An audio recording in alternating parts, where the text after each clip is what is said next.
Boa noite.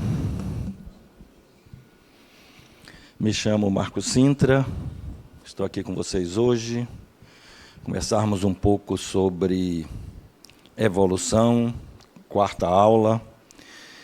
Meu boa noite ao público da TV Harmonia também, que nos acompanha.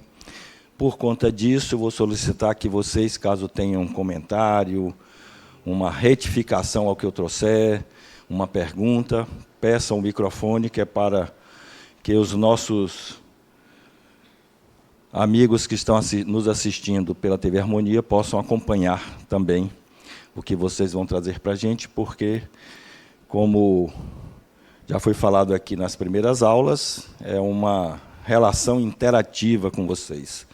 A ideia é que vocês, junto conosco aqui, o pessoal da coordenação, a gente troque figurinhas e que consigamos juntos evoluir, usando aí um trocadilho com a aula, no que a gente entende como crescimento espiritual, como todo o processo, desde o iniciozinho lá até hoje, que nos conduz à ideia de imortalidade do espírito, a ideia de continuidade do eu. Então, eu, Marcos, não acabo quando este corpo não puder mais ser utilizado pelo espírito. Então, o eu, Marcos, continua. O eu, Ana, continua. O eu, João Pedro Luiz, continua, só que com a nova roupagem, com novas características. Não mais, certamente, vamos chamar de Marcos, mas o meu eu permanece. E hoje nós vamos conversar um pouco sobre evolução, e para conversar sobre este tema, o nosso objetivo é demonstrar como se processa a evolução espiritual. Mas para falar sobre evolução espiritual, eu vou precisar falar sobre biologia, sobre genética, sobre astronomia, sobre astrologia, sobre religião. Então, vou precisar reunir uma série de conceitos, uma série de argumentos para demonstrar para você como se processa a evolução espiritual. E aqui nós não estamos falando somente de espiritismo. Vocês vão perceber que eu vou me basear na ciência, na religião, em fatos, em matemática, para que vocês entendam, digamos assim, porque eu não quero dizer que eu vou provar isso para vocês. Isso tem que ser uma coisa natural. Vocês têm que perceber que é assim. Simplesmente é assim. Então, esse é o objetivo geral. E os objetivos específicos: apresentar os elementos gerais do universo, explicar como os mundos são criados, inclusive o nosso planetinha Terra, demonstrar que a teoria evolucionista, se acoplada à reencarnação, explica a evolução, e explicar o encandeamento dos diversos reinos da natureza. Então, aqui vocês já perceberam que a gente vai falar de um bocado de coisa. E, apesar de falar de um bocado de coisa, vocês estão... espero que vocês estejam prontos para trocar essas figurinhas comigo. Então, esses são os nossos objetivos específicos. E aí eu vou começar por 3 questões que remontam aos primórdios do tempo, dos tempos, e que está sempre na mente do ser humano. E essas perguntas, essas questões são: quem somos? De onde viemos? E para onde vamos? E aí, Rita? Quem somos? Somos espíritos. Somos espíritos. Isso, somos espíritos. É uma boa resposta. E de onde viemos?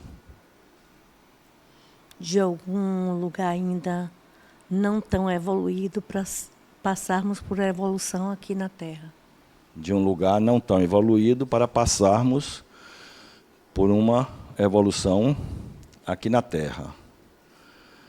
Eu achei a resposta, acho que ela pode ser melhor depois, daqui a uma hora e meia mais ou menos, acho que a resposta vai estar um pouquinho mais completa. E para onde vamos? Para onde vamos? Dependendo da nossa evolução, hoje, aqui e agora, na Terra, iremos para outros mundos mais evoluídos ou menos evoluídos. Depende da nossa evolução do agora. Muito bom. Mas depois dessa exposição aqui, eu quero que você me responda para onde vamos no final. Se é que tem final. Se nunca acaba, não tem final, né, Rita? Gostei. Então, eu quero ver para onde nós vamos, não na próxima encarnação, e sim qual é o nosso caminho. Então, são essas três questões que remontam lá aos primórdios dos tempos e que todos nós temos curiosidade, e desde que o ser humano se entende como gente, que ele busca responder essas perguntas. E várias tentativas foram feitas, inúmeras tentativas. E, obviamente, eu não posso trazer muitas respostas aqui a essas perguntas, ou muitas teorias que respondam a essas perguntas, porque ia demorar muito tempo. Então, eu vou trazer duas. A primeira é a mais conhecida de todas, talvez a mais antiga teoria que responda a essas três questões. É a teoria que está num livro conhecido de todos, que seguramente 100% da população da Terra já ouviu falar. Um percentual muito alto também conhece essa teoria, mas, apesar de que eu sei que vocês, quase todos ou todos, conhecem essa teoria, eu vou trazer de novo ela aqui, só para exemplificar. Então, essa é a teoria que está na Bíblia. E essa teoria nos diz que, formos lá no Antigo Testamento, na Gênesis, nós vamos ver que, segundo essa teoria, um belo dia, Deus estava muito assim, meio depressivo, sem muita coisa para fazer, vivendo naquele mundão de água assim, não tinha nada para fazer, nada acontecia. Ele teve uma brilhante ideia. Disse: vou criar algo, vou criar alguma coisa. E essa brilhante ideia foi que ele pensou em: vou criar a luz. E ele pensou: como é que eu vou criar a luz? Ele pensou mais: eu sou Deus. Para criar a luz, basta eu dizer: faça-se a luz. E ele disse: faça-se a luz, e a luz foi feita. Isso foi no primeiro dia. Ele aí olhou aquela luz, achou muito bonita, muito bacana. Sabe que Deus é vaidoso, né? Sabe que Deus é vaidoso, Flávio? Deus é vaidoso. Ele viu aquela luz bonitona lá e disse: gostei do que eu fiz. Eu sou um cara 100%. Se ele fosse baiano, dizia que eu sou um cara porreta. Mas ele é baiano, mas também é de outras plagas. Então, ele gostou muito do que ele viu, do que ele fez. Gostou muito daquela luz. E aí se entusiasmou com isso. E eu vou colocar aqui uma tabelinha, que é para nós acompanharmos, e vocês vão ver que no primeiro dia, segundo a Bíblia, Deus criou a luz. E, feliz com o que tinha criado, ele parou no segundo dia e pensou: o que eu vou criar hoje?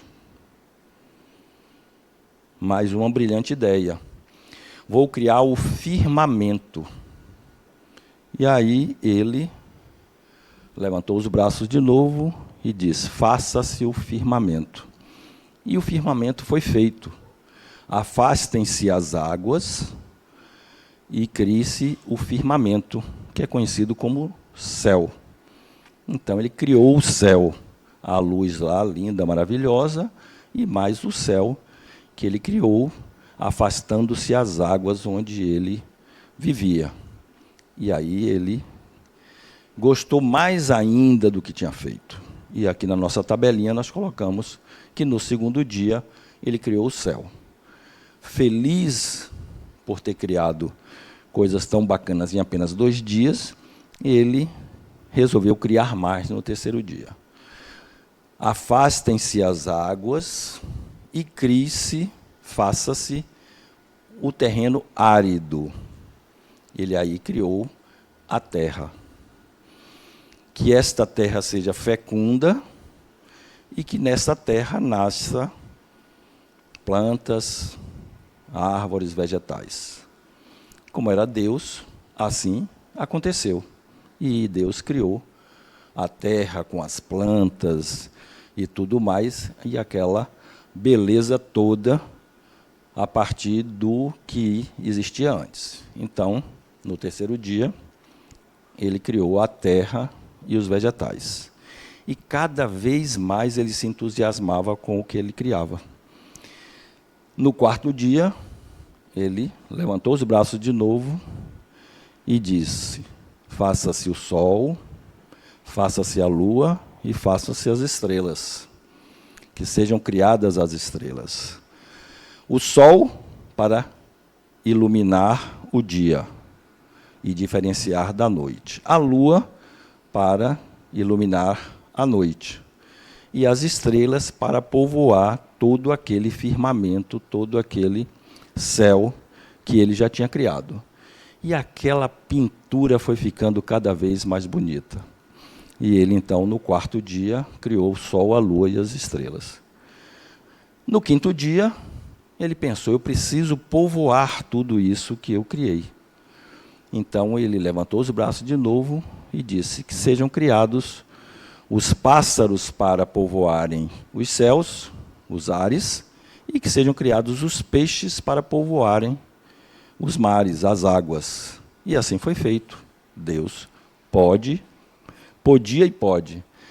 Então, ele criou os peixes e as aves no quinto dia. E foi ficando cada vez mais feliz e alegre. No sexto dia, ele levantou os braços de novo e disse que sejam criados os animais, para que os animais povoem o terreno árido, que agora é um terreno que está, que já brotou árvores, que já está devidamente propício para receber os animais. Então, ele povoou o céu com as estrelas, povoou os mares com os peixes, povoou os ares com os pássaros e agora povoou a terra fértil com os animais.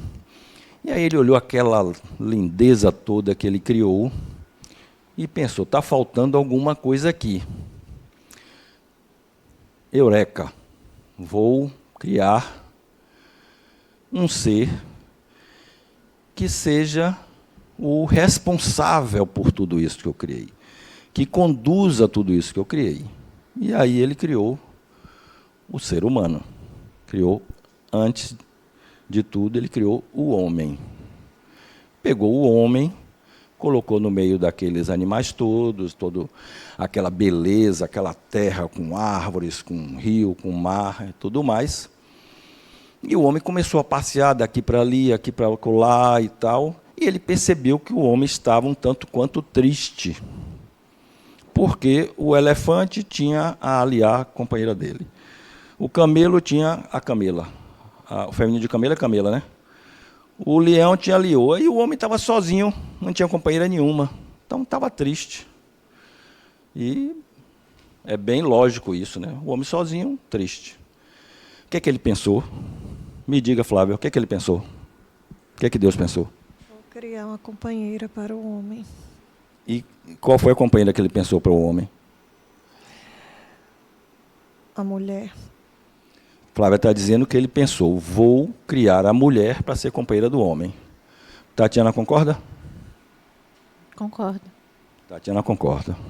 E você que está escondendo o seu nome? Marcos. Rapaz, que nome bonito esse seu, hein? Você é um cara bonito, com um nome bonito desse. Então me responda, concorda com... Concordo. Todos três errados. Todos três. Deus não pensou nada de criar mulher. Deus disse para o homem, vou passar todos os animais da minha criação na sua frente. Você vai dar o nome a cada um deles. Camila, você vai dar o nome a cada um deles e você vai escolher um deles, somente um, para ser a sua companheira. Foi assim. E se você não acredita em mim, acredite em Deus. Vá lá na Bíblia e veja que foi assim. Aí passou o jacaré, o homem disse, deu o nome Jacaré. Esse eu não quero não, porque esse é muito cascudo, esse tem uns dentes muito grandes, pode me morder, não quero esse como companheira. Passou o leão, esse é bonitão, tem uma juba bonita, mas muito bravo, também não quero para minha companheira. E foi passando todos os animais, passou o tatu, passou o preá, passaram os pássaros, os peixes, ele foi dando nome a todos eles, até que passou o último e o homem não escolheu nenhum deles. Aí Deus pensou, essa minha criação já é teimosa desde o início, né? Já me cria problema desde o início. Já sei. Adormeceu o homem, tirou uma costela dele, e da costela, ele aí sim criou a mulher. Ok? E quem sabe por que Deus escolheu a costela, não escolheu o osso do crânio, o fêmur, o occipital? Quem sabe? A Ana. Sabe, Ana? Quem sabe? Porque a costela é um osso duro de roer. Entendeu? Por isso que, brincadeiras à parte, Deus foi lá, tirou a costela do homem e criou a mulher. E aí, o homem ficou muito feliz também, porque ele agora tinha a sua companheira. E foi assim que Deus criou o mundo. Isso no 6º dia. Ok? E no 7º dia, o que Deus fez? Descansou, Paula? Descansou, né? Porque nem Deus é de ferro, então ele tinha que descansar no 7º dia. Ele descansou, mas colocou o despertador para acordar cedo no outro dia, que ele queria criar mais no 8º dia. Então, essa é a teoria mais conhecida universalmente, talvez a mais acreditada, que é a teoria que nos trouxe a Bíblia há 3.600 anos atrás. Quem entende que essa teoria está correta, que foi assim que aconteceu, levante o braço. Como é seu nome? Hein? Carla. E aí, Carla? Foi assim mesmo? Para você foi, não foi? Sou criacionista. Você é criacionista? Pronto, então. Aí já temos uma opinião. Vamos ver se Carla está certa. Aí eu vou trazer a segunda teoria, que eu acho importante para que a gente entenda a evolução espiritual. Não estou aqui falando de religião, de criação, estou falando de evolução espiritual. Vou começar a falar sobre a evolução espiritual. A ciência, que é a segunda teoria que eu vou trazer para vocês, nos diz que há 13,8 bilhões de anos atrás, tudo que existia estava confinado numa partícula infinitesimal, que a ciência chama de átomo infinitesimal. Não era nem do tamanho de um átomo, muito menor.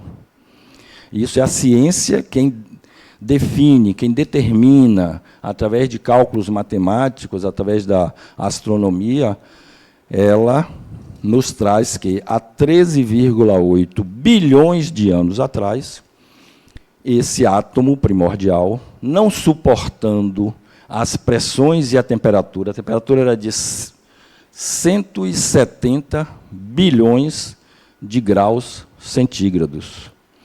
São números que são definidos pela ciência, não é o espiritismo quem diz isso, nem eu. É a ciência. 170 bilhões de graus centígrados. O corpo humano tem 36 graus, temperatura do corpo.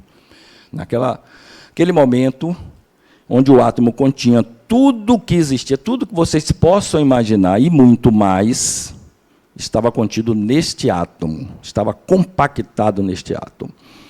E a temperatura e as pressões eram tamanhas que houve uma explosão. E essa explosão, a ciência dá o nome de Big Bang, grande explosão, há 13,8 bilhões de anos atrás. Se eu perguntasse a vocês, em uma palavra, definissem esta imagem, com qual palavra vocês definiriam? Quem responde? O que nós estamos vendo ali? Expansão. Camila. Chega uma estrela. Uma estrela. Quem mais? Hein? O Sol. Quem mais? Hein? Eu vi alguém falar aí uma palavrinha. Hein? Partícula. Energia. Luz. Luz. Pode ser tudo isso aí que vocês trouxeram, mas também pode ser luz. Então, a ciência nos diz, figurativamente, que, num primeiro momento, surgiu a luz, há 13,8 bilhões de anos atrás. E a gente segue adiante. Essa grande explosão fez com que toda aquela massa, toda aquela matéria contida no átomo primordial se expandisse. E, obviamente, que ela se expandiu aos pedaços. E, seguindo as leis da física, seguindo as leis naturais, as leis da natureza, as leis de Deus, esses pedaços de matéria, esses pedaços da massa do átomo primordial foram espalhando, obedecendo a forças centrífugas, forças centrípetas, forças de atração, força de repulsão, etc., etc., e foram se espalhando, formando o universo. Foi girando, os pedaços maiores atraíam os menores, outros repeliam uns aos outros, e foram girando, girando, girando, e terminaram por formar isso que vocês estão vendo aí hoje. E se vocês puderem definir com uma palavra o que vocês estão vendo, que palavra seria essa, Ana? Universo. Universo. Universo. Ana Luzia. É universo. Universo. Anderson. Evolução. Evolução. Evolução. Quem mais? O céu. Você que é criacionista, né? Bióloga. Então, o céu, que também pode ser o que vocês trouxeram, mas também pode ser o céu. Então, a ciência nos traz que, num segundo momento, foi criado o céu. E percebam que eu mudei aqui de dia para era, porque a Bíblia traz que é o primeiro, segundo, terceiro, quarto, quinto, sexto dia, mas a ciência nos traz que são eras. Obviamente que isso não aconteceu em um dia, nem no segundo dia. Foram eras, de 13,8 bilhões de anos atrás até hoje. Então, eras. E isso é a ciência que nos traz. No terceiro momento, a ciência também nos traz que toda aquela massa ela foi se espalhando, se espalhando, se espalhando, se espalhando, se espalha até hoje. A ciência nos traz que o universo se expande até hoje, obedecendo às leis da física, as que eu já citei, centrípeta, centrífuga, atração, gravitacional. E o universo se transformou num equilíbrio dinâmico. Ele se expande em equilíbrio. A Lua não se choca com a Terra não se choca com o Sol, mas todos eles giram entre si e giram também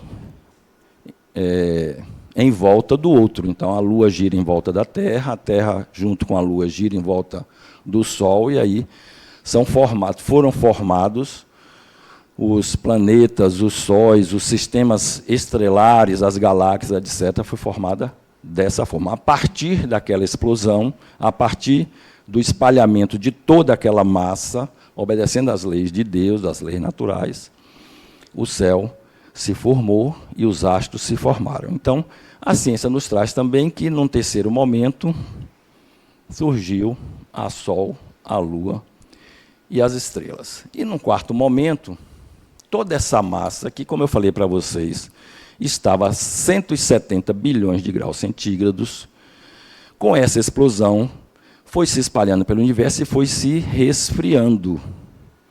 Então, todos os astros, todos os planetas, eles foram se resfriando e foram se transformando, cada um a seu modo.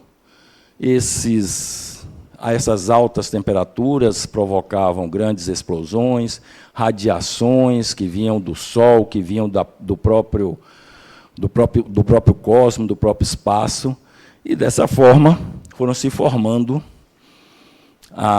os planetas, e entre eles esses elementos primordiais existem, foram originados lá na grande explosão.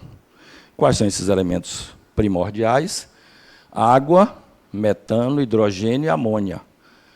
São os elementos primordiais. Carbono, nitrogênio, hidrogênio e oxigênio. São os 4 elementos primordiais que formam todos os demais, que compõem tudo que existe no universo.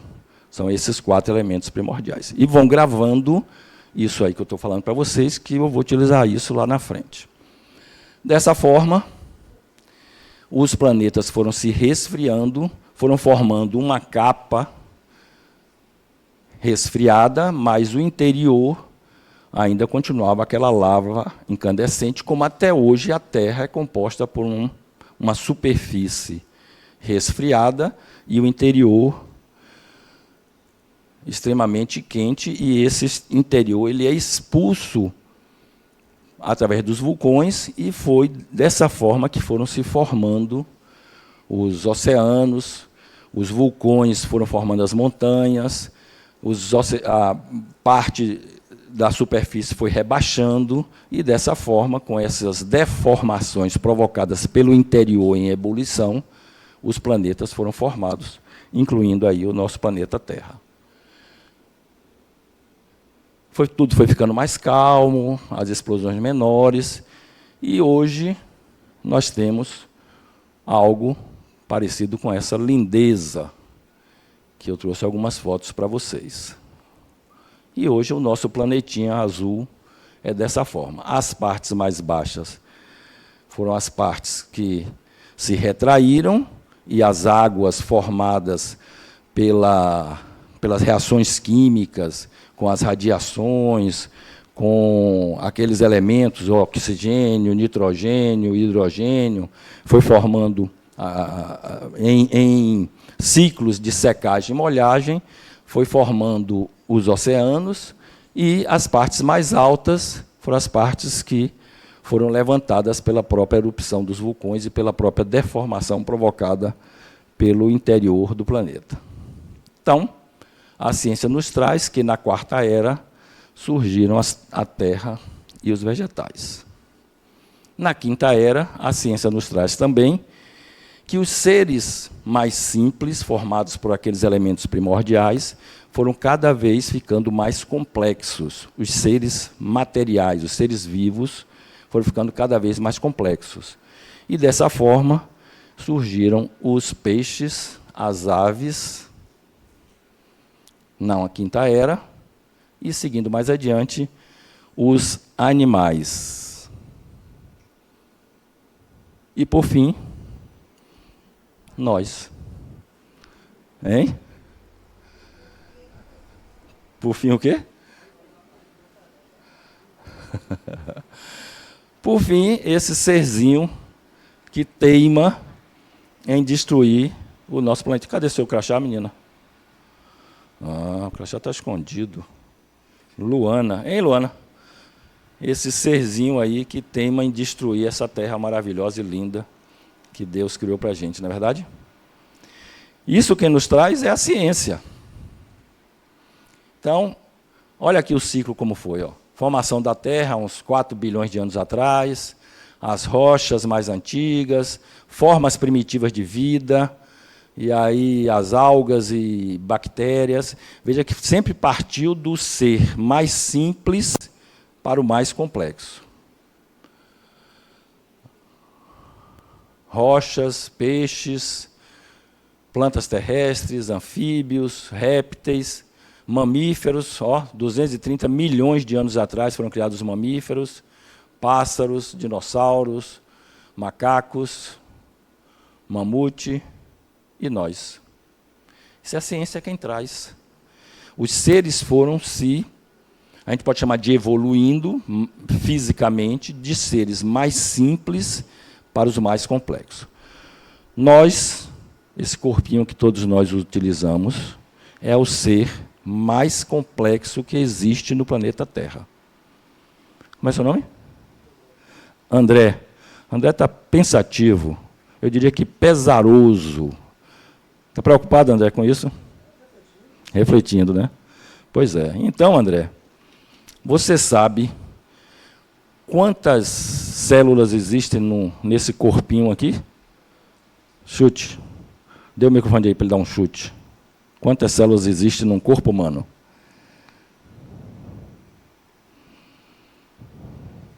Chute, André, tem medo não? 1 milhão. 1 milhão. Exagerado ele, né? 1 milhão de células num corpinho pequenininho desse, Tatiana. O que você acha? 70 milhões? 70 milhões? Jesus Cristo. O corpo humano possui 20 trilhões de células. Todas elas com a sua função específica. Todas elas interagindo uma com a outra. 20 trilhões, quem diz isso não é o Espiritismo, não é Marcos. Nem é esse, cadê Marcos? Nem é esse Marcos aqui, nem esse. Quem diz isso é a ciência. Isso é estudado, pesquisado, repetido. Então, o nosso corpo tem 20 trilhões de células. E todas elas têm a sua função. Então, na sexta era, a ciência diz que foram criados os animais e o ser humano. E na sétima era foi criado o quê? Quem sabe? Hein? Quem falou? Hein? Fale, amiga de Silvia Maria Ivonete. Eu não sei, a ciência não descansa. A ciência não descansa. Veja que pessoa inteligente. Certíssima. A ciência não descansou. Nós é que não sabemos ainda, porque a ciência ainda não avançou esse ponto. Então, nós não sabemos o que vai acontecer. Mas que vai acontecer, algo vai. Porque a criação vem do ser mais simples para o mais complexo. Esse ser, nosso aqui, esse corpinho, é o ser mais complexo. Agora, ele é muito jovem. Seguramente, outros seres virão mais complexos que esse. Então, analisando esse quadro, quem está certo, a ciência ou a Bíblia? Os dois estão lado a lado. Os dois estão lado a lado. Graça diz o quê, Graça? Provavelmente os dois. Provavelmente os dois. Maria Ivonete, você que é amiga de Silvia Inteligente. Eu diria que a Bíblia reproduziu de uma forma científica e de uma outra forma, né, mais baseada em Deus. Reproduziu de uma forma mais baseada em Deus. Na realidade, os dois estão certos, sim. Só que nesta época aqui, há 3.600 atrás, ninguém iria entender se fosse colocado dessa forma. Então, teve que ser colocado há 3.600 anos atrás, de modo que as pessoas entendessem. A Bíblia não deixa de ser uma publicação mediúnica, então foi transmitida por espíritos que sabiam o que estavam falando, sabiam o que estavam fazendo, só que não podia dizer que a teoria de Charles Darwin, de Lamarck, comprova que os seres vivos vão progredindo do mais simples para o mais complexo, etc., etc., porque ninguém iria entender. Então, na realidade, os dois estão certos e vocês também estão certos. Mas, independente da ciência ou da Bíblia, o que importa mesmo é a intencionalidade. As coisas elas foram se organizando, saiu do caos para a organização. Isso é que é incrível, essa inteligência. Que se você tem um guarda-roupa e seu guarda-roupa está bagunçado, se você deixar ele lá sozinho, ele nunca vai se arrumar. Então a gente saiu do caos para a organização. E essa intencionalidade, essa inteligência por trás, para mim, como eu falei, eu sou bióloga, a vida toda fui materialista, acreditava em ciência. E quanto mais eu estudei, mais eu só pude chegar a acreditar que existe uma inteligência, entendeu? Você é igual a Einstein. Porque Einstein disse isso também. Einstein deve estar lhe repetindo, porque você é um espírito que viveu antes dele também, e aí você já trazia essa ideia. E está certíssima. Está certíssima. A inteligência que criou e que organiza tudo isso, não somos nós que organizamos, não somos nós que fazemos dessa, não é o homem que faz dessa, o homem só estuda, só pesquisa, só caracteriza. Mas o homem não faz acontecer desta forma. O homem tenta destruir, mas criar, ele nunca fez e nunca vai fazer. A criação não é competência dele. Então, são teorias, e a da ciência é explicada, é repetida, então nós chegamos à conclusão que as duas estão corretas. E a ciência explica através de teorias. Então temos a teoria de Lamarck, que é uma teoria que terminou sendo substituída pela de Darwin. Lamarck dizia que os seres mais simples iam ficando mais complexos em função da lei de uso e desuso. Ou seja, tudo que se usava muito, ou que se usa muito, evolui. Tudo que usa muito, ele termina se transmitindo aos nossos herdeiros.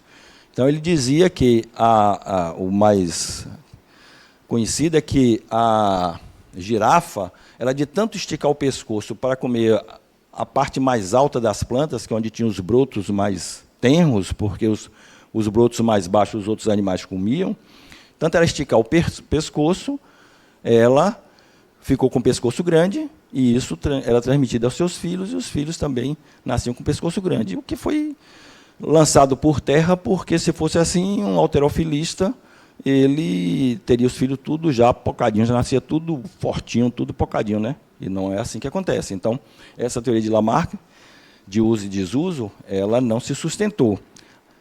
E Darwin trouxe, em 1859, Lamarck em 1809 e Darwin em 1859, a teoria da seleção natural. A girafa, ela comia os brotos mais altos, as girafas que já tinham o pescoço grande. As que não tinham o pescoço grande, não comiam e morriam. Então, sobreviviam as girafas que tinham possibilidade de se alimentar. As que não tinham, morriam. Obviamente que todas as girafas seguintes, falando isso de geração em geração, teriam o pescoço grande. Ou seja, existia uma adaptação em função da necessidade evolutiva. O ser vivo, ele evolui em função das suas necessidades. Evolui conforme ele precisa de algo. Ele busca isso, e aí isso se transfere para os seus descendentes.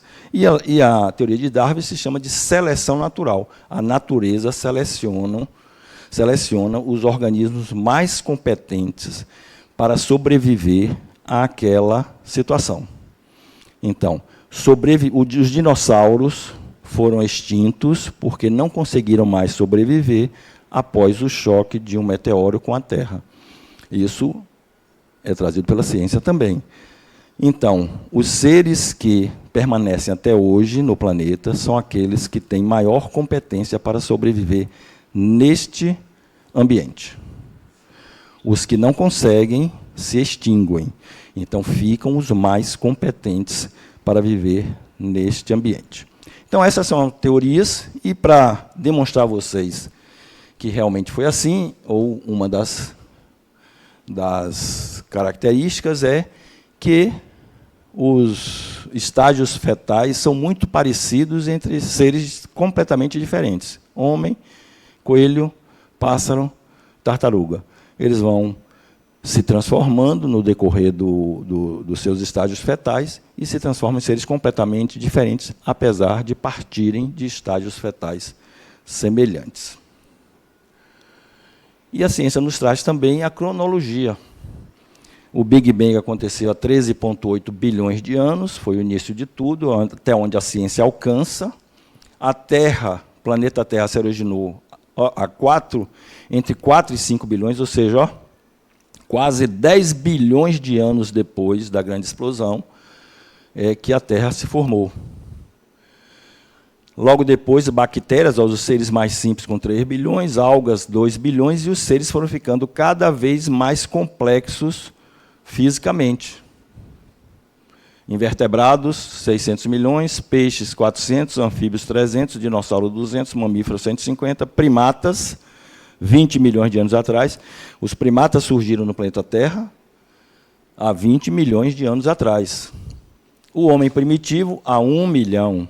O Homo sapiens, há 70 mil. E nós, homem moderno, a partir do homem de Cro-Magno, 20 a 30 mil anos. Então, o planeta Terra tem 4 bilhões a 5. E o homem tem 20 a 30 mil anos somente. Porque, em função da seleção natural, da evolução das espécies, este é o ser mais complexo que habita o planeta. Até aí tudo bem? Aí, vamos complicar um pouquinho. Fluido cósmico universal é um fluido disseminado em todo o universo, criado por Deus, e que se encontra em tudo que existe.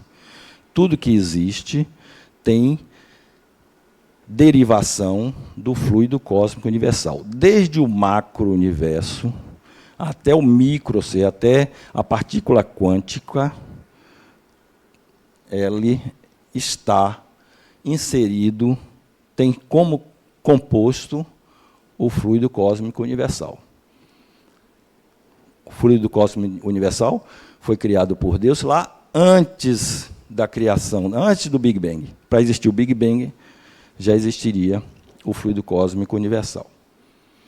Aí nós pegamos os elementos primordiais, oxigênio, hidrogênio, nitrogênio e carbono, que compõem, que existem em tudo que existe. Adicionamos o princípio vital, que é o elemento que dá vida à matéria, é o elemento que traz vitalidade à matéria. E quando nós juntamos esses dois nessa equação matemática, o resultado é o ser vivo. Então, no início, não tinha peixe, não tinha anfíbio, não tinha batráquio, não tinha alga, não tinha bactéria, só tinha mineral. Nós vimos lá, aqui, mineral, 4 a 5 bilhões. Depois é que surgiram as bactérias. Então, o ser vivo é o resultado da matéria, oxigênio, hidrogênio, nitrogênio e carbono e os demais elementos químicos. Com o princípio vital, que dá vitalidade à matéria, nós temos o ser vivo. E esse ser vivo, ele se decompõe e se recompõe. Então, esse corpo que Camila usa, esse corpo que eu uso, esse corpo bonito e bacana que Roberto usa, ele é matéria e ele vai ser decomposto.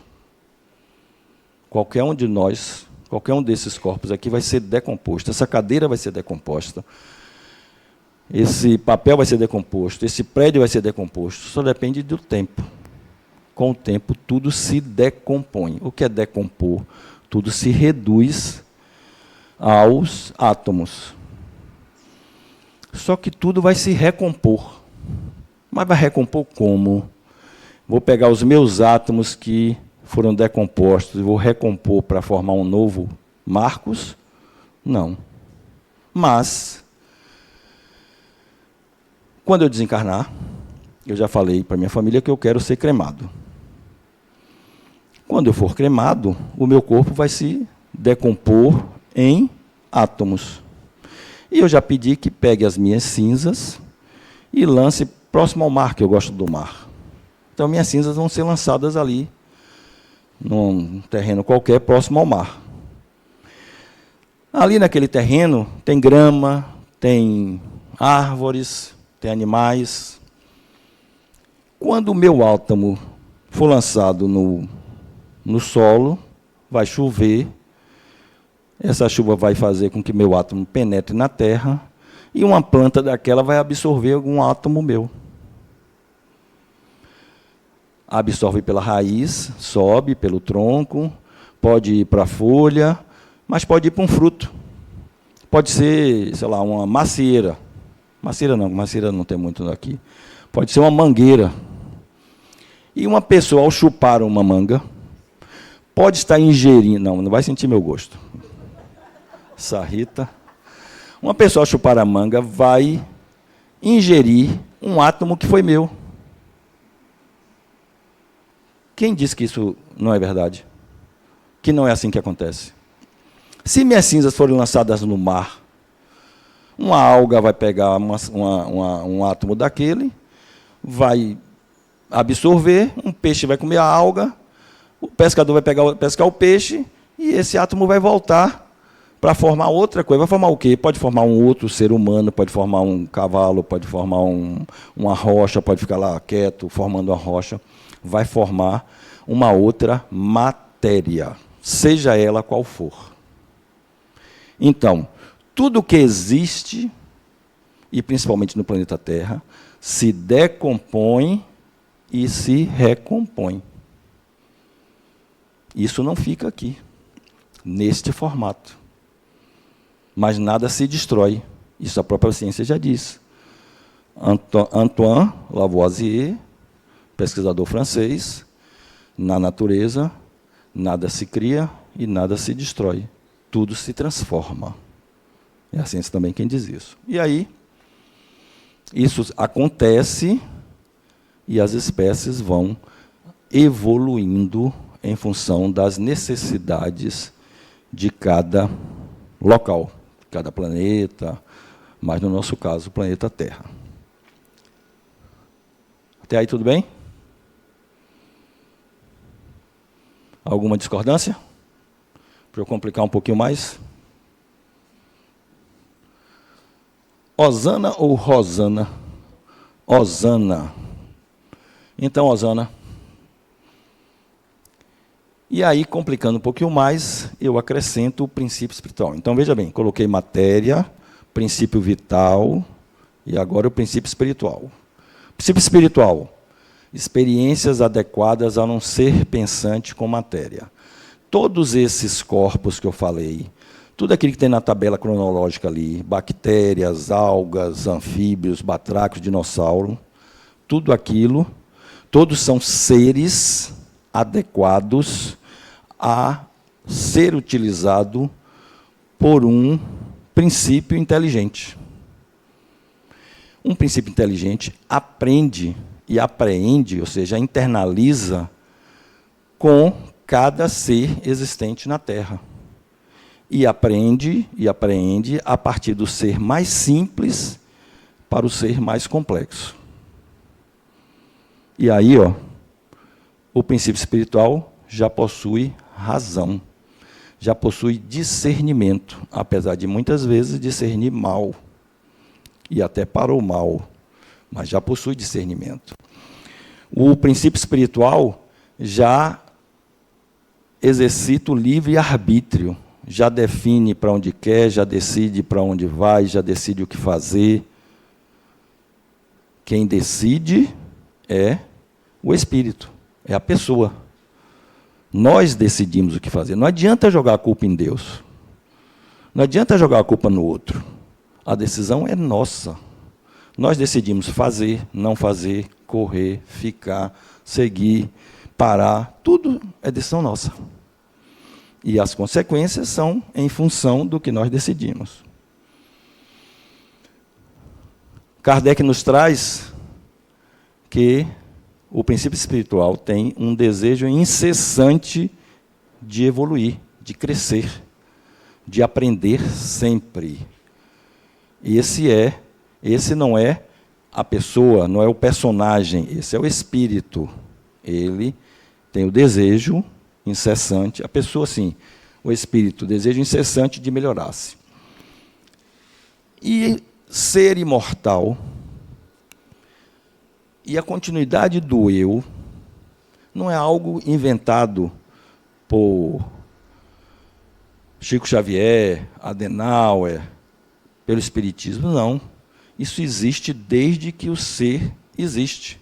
O homem de Cro-Magnon, aquele que eu mostrei lá embaixo, 20 a 30 mil anos atrás, e antes dele, já 40 mil anos antes de Cristo, de 40 a 30 mil anos antes de Cristo,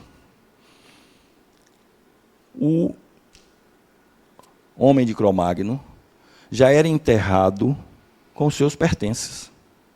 Porque já se intuía na época que ele ia para algum lugar, que ele tinha uma outra vida.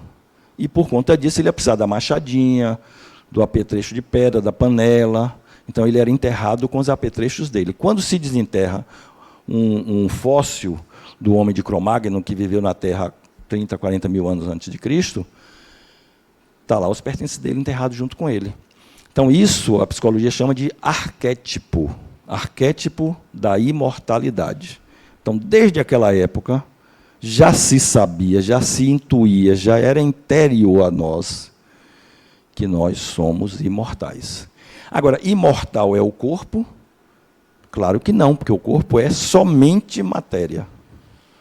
O corpo, quando não tem o princípio vital, nem ser vivo é.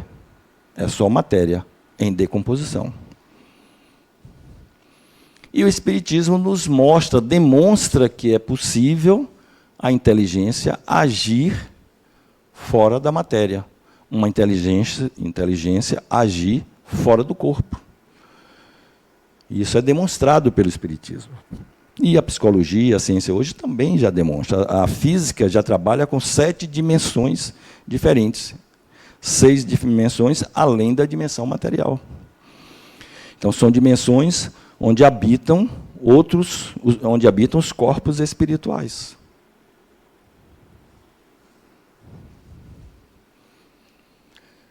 Deus criou os espíritos simples e ignorantes. Quando Deus criou o espírito, ele criou simples e ignorante, para que ele aprendesse, para que ele progredisse, para que ele evoluísse. Essa evolução faz com que todos sejamos solicitados igualmente. Então, tudo que eu passar, Flávia vai passar. Tudo que eu passar, Rita vai passar, Marcos vai passar. Só que em épocas diferentes, em momentos diferentes, porque somos seres singulares, somos únicos, diferentes de qualquer outro. Porque as nossas experiências, desde a primeirinha lá, quando Deus criou o Espírito, já passou a ser de cada um, tem a sua. Mas passaremos todos pelas experiências necessárias ao nosso progresso. E usaremos os corpos adequados a esse progresso, a esse crescimento, a essa evolução. Se somos espíritos ignorantes, utilizamos corpos mais simples.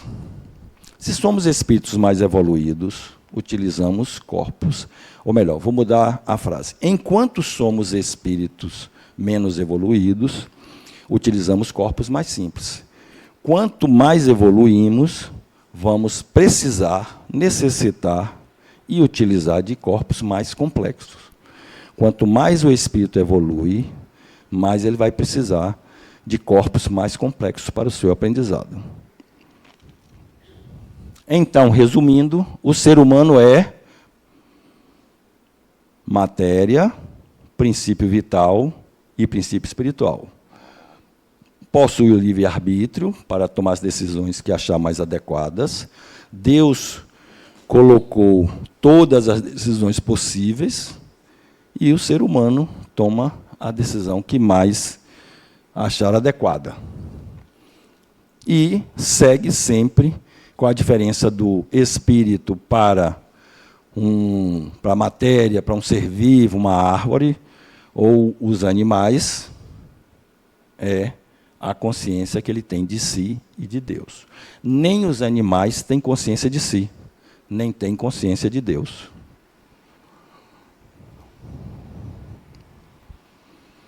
Boa noite a todos. Boa.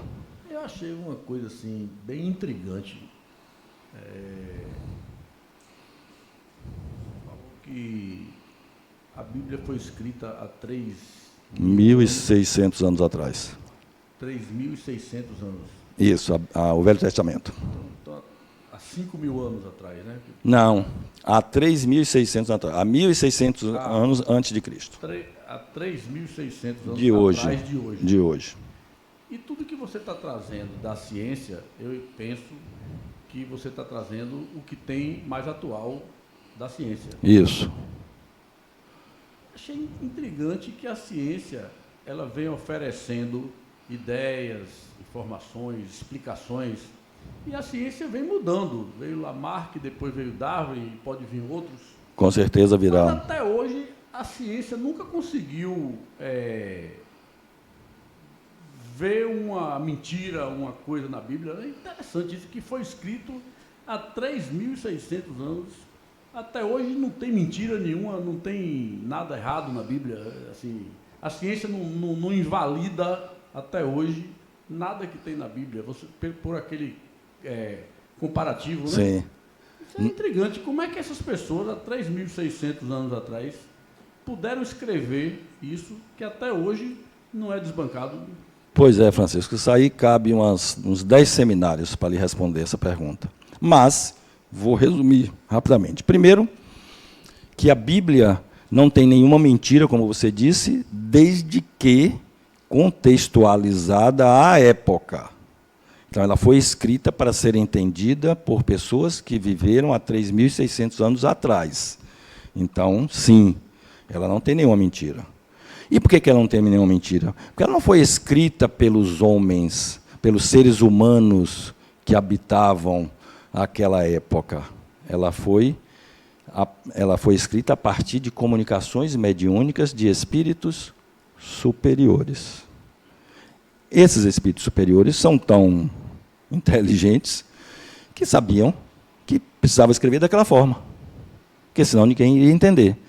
Esses mesmos espíritos superiores entendem que hoje precisa ser escrito dessa forma que eu estou apresentando para vocês. Daqui a 1000 anos, a ciência vai saber muito mais coisa que a gente não sabe hoje. Aquela idade do Big Bang, aquele tempo que decorreu do Big Bang até hoje, vem aumentando a cada pesquisa nova da ciência. Era 13,7 bilhões, agora já é 13,8, já se fala em 14 bilhões. O telescópio mais potente foi lançado há 30 anos atrás, chamado de Hubble. Hoje é um telescópiozinho mambembe, porque já tem outros muito mais potentes, que já veem, entre aspas, muito mais distante, já veem buracos negros. Falar em buraco negro, o que é um buraco negro? É uma parte do universo que absorve tudo que existe, inclusive a luz. Por isso que ele é chamado de buraco negro, porque não tem luz. Imagine a força, a energia que ocorre ali e que a gente não consegue compreender isso. E nem o telescópio vê isso. Ele calcula. Porque são milhares de anos, milhões de anos, bilhões de anos que nos distanciam do Big Bang, por exemplo. Então, isso são formas que a ciência tem de trazer e entender o que acontece. Daqui a 100 anos, 200 anos, 500 anos, nós vamos estar aqui de novo, com outra roupagem, e já vamos ter um conhecimento superior de hoje. Então, isso é evolução espiritual também. E aí, chegamos à conclusão que os elementos gerais do universo são única e exclusivamente Deus, espíritos e matéria. Não tem mais nada além disso. Nenhum de vocês vai conseguir dizer que tem algo que não seja matéria, ou que não seja espírito, ou que não seja o próprio Deus. Então, esses são os elementos gerais do universo. Simples assim. Matéria, minha mente, espírito, matéria, planeta, matéria, sol, matéria. E agora nós vamos entrar na aula. Evolução espiritual. Deus criou, continua criando incessantemente espíritos simples e ignorantes. Não sabem nada. E eu coloquei essa imagem aqui para representar um espírito, porque eu não sei qual é a forma do espírito, que certamente não tem forma, porque ele não é matéria. Coloquei essa imagem só para representar. Então, ninguém vai poder dizer, porque está gravado aqui, os internautas estão me ouvindo, que eu estou dizendo que este não é a forma do espírito. É porque, como eu não conheço, coloquei só isso aí para exemplificar. Então, Deus criou o espírito, os espíritos, simples e ignorantes. E criou uma estrutura que faz a intermediação entre o espírito e o corpo, seja ele qual o corpo físico for, chamada de perispírito. Então, todos nós somos espírito e temos um perispírito que é composto por vários corpos espirituais e que ele é quem faz a intermediação entre o espírito e a matéria. Faça. Duvido que sua pergunta seja idiota. Não, você falou há pouco e agora o contexto me provocou de novo essa pergunta. Quando você fala no corpo, né, espiritual, me veio à mente o que você mencionou há pouco. Quanto mais evoluído o espírito, mais elaborado o corpo. Aí me veio aqui, que corpo? O espiritual, não é? Não. Não. O material mesmo. O corpo material. E você... Por quê? Porque precisa dessa complexidade para crescer. O seu externar para compatível à sua condição, isso. Correto? O corpo espiritual, que é o perispírito, é a parte sensitiva do espírito que se utiliza da matéria para o seu aprendizado. Então, espírito, ele não consegue aprender com a matéria, porque ele não tem como se conectar com a matéria. Como é que ele faz? Ele cria os corpos espirituais que estão... Deus cria os corpos espirituais que estão no perispírito, incluindo a mente. Está no perispírito. Esses corpos espirituais, eles se acoplam a um corpo físico, seja ele qual for, e aprende com isso, aprende com aquele corpo. No caso do Cristo, o corpo dele era diferenciado exatamente por causa de sua condição. Não, o corpo do Cristo é igualzinho ao nosso. Nasceu de uma mulher. Sim, não, quanto a isso não questiono, não tenho dúvida. Sim. Estou falando, porque veja, se é um espírito evoluído, sim, certo?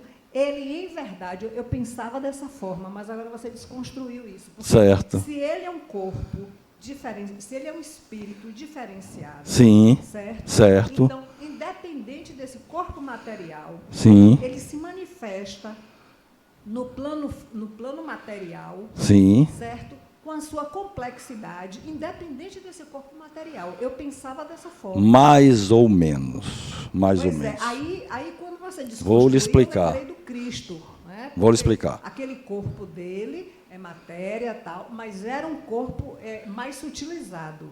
Não. era um corpo material, e para que o Cristo, para que Jesus, porque Cristo é uma caracterização, para que Jesus pudesse se utilizar, um espírito tão evoluído quanto ele, o mais evoluído que já passou pelo planeta Terra, pudesse se utilizar de um corpo físico tão simples para ele, ele levou milhares de anos para se readaptar a um corpo material. Entendeu? Então, não é Jesus que tinha um corpo diferenciado. O espírito era diferenciado, mas limitado pelo corpo que utilizava. Então, perceba que o espírito só pode fazer aquilo que o corpo fazer, ele só pode aprender com o que o corpo permite. Como ele está evoluindo sempre, ele precisa de corpos cada vez mais complexos.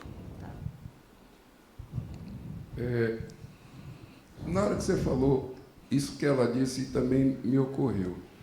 A necessária complexidade e aperfeiçoamento de um corpo para ser habitado por um espírito que, quanto mais evoluído, mais corpo evoluído exigiria.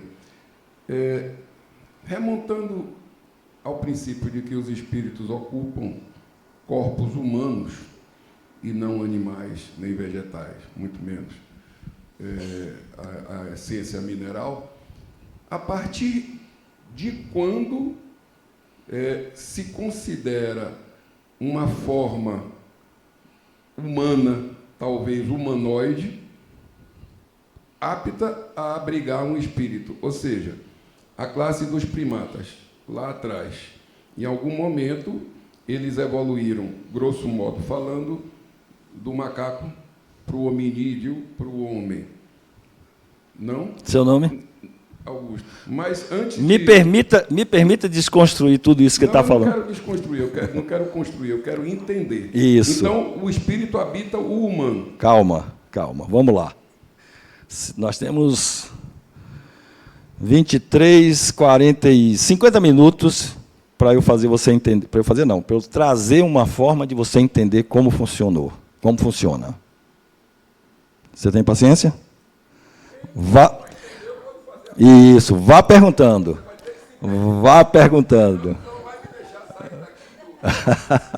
Vamos lá.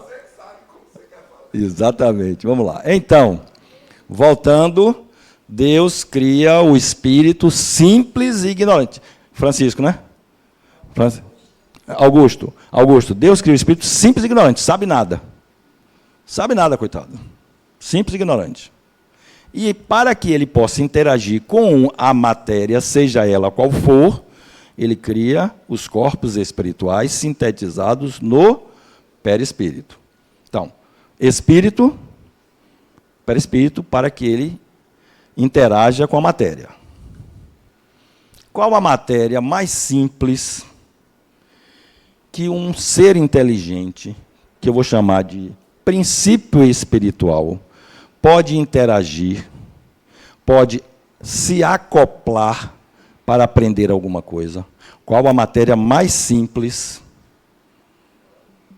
O mineral.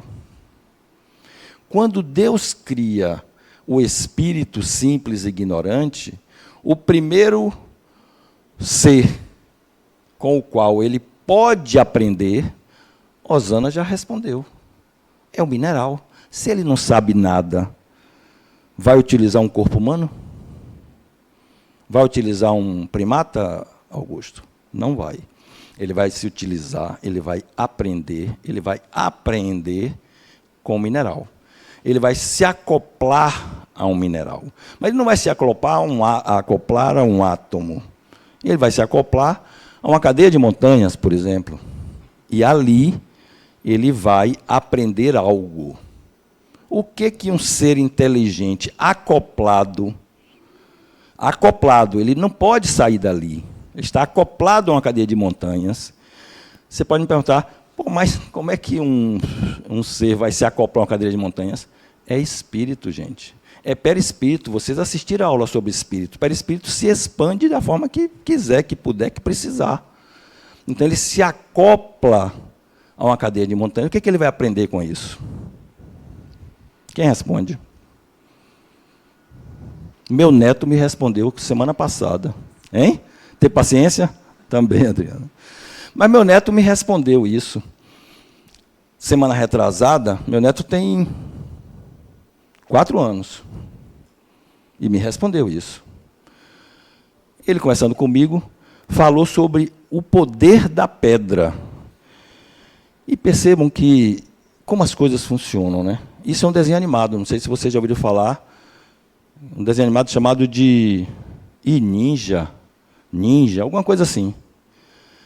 Que fala do poder da pedra. Esse desenho animado, ele conta que um grupo de crianças que estava querendo pegar um coelho que fugiu.